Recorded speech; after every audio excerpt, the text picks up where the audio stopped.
इमरान खान को जेल में बताया गया कि डी चौक से F8 तक गोलियां बरसाई गई। उन्हें बताया गया कि मुतादिद लोग जाँ बहक भी हुए, जिस पर इमरान खान ने हैरानगी का इजहार किया कि ये तफसीलात उन्हें नहीं बताई गई। हैदर शराजी ने एंकर शाहजेब खानज़ादा के प्रोग्राम में इमरान खान से पार्टी रहनुमाओं की मुलाकात का अहवाल बता दिया।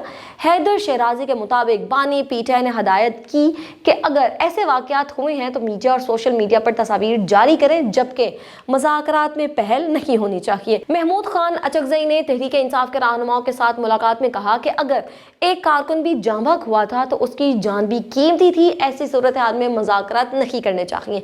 मज़ाहमत हिकमत अमली के जरिए होती है, पार्टी के फैसलों में फुकदान है।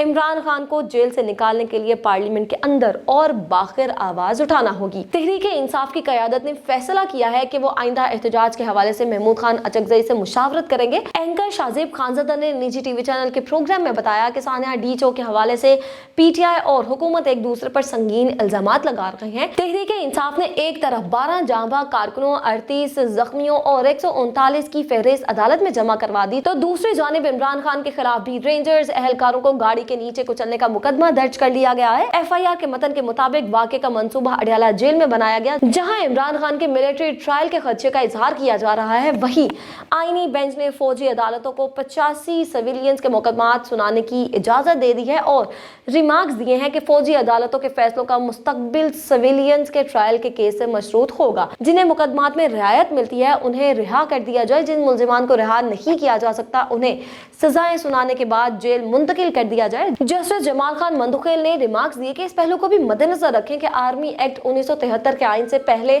बनाया गया था। वजारत दिफा के वकील ख्वाजा हारिस ने दलाइल दिए सुप्रीम कोर्ट के फैसले में खराबियां हैं। जस्टिस जमाल खान मंदुखेल ने करार दिया कि अदालती फैसलों को इतना बेतौकीर ना करें। ख्वाजा हारिस ने कहा कि उनके अल्फाज कानूनी नौइयत के नहीं थे, जिस पर माजरत खां है। जस्टिस मोहम्मद अली मजहर ने रिमार्क्स दिए कि कल भी कहा था 9 मई के वाकयात की तफसीलात फराहम करें।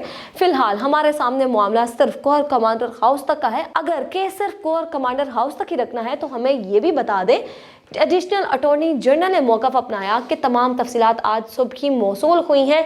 ये तफसीलात बाज़ाब्ता तौर पर मुतफर्रिक दरख्वास्त के जरिए जमा कराई गई। जस्टिस मुसर्रत हलाली ने इस्तफसार किया कि जिन दफात को कलअदम करार दिया गया था उनके तहत होने वाले ट्रायल का क्या होगा। 9 मई से पहले भी किसी को इन दफात के तहत सजा होगी। ख्वाजा हारिस ने जवाब दिया कि आम तौर पर कलअदम होने से पहले मुतल्लका दफात के तहत होने वाले फैसलों को तहफ़्फ़ुज़ हासिल होता है। जस्टिस मुसर्रत हलाली ने रिमार्क्स दिए कि इन मुल्ज़िमान के साथ तआस्सुब बरतने वाली बात होगी।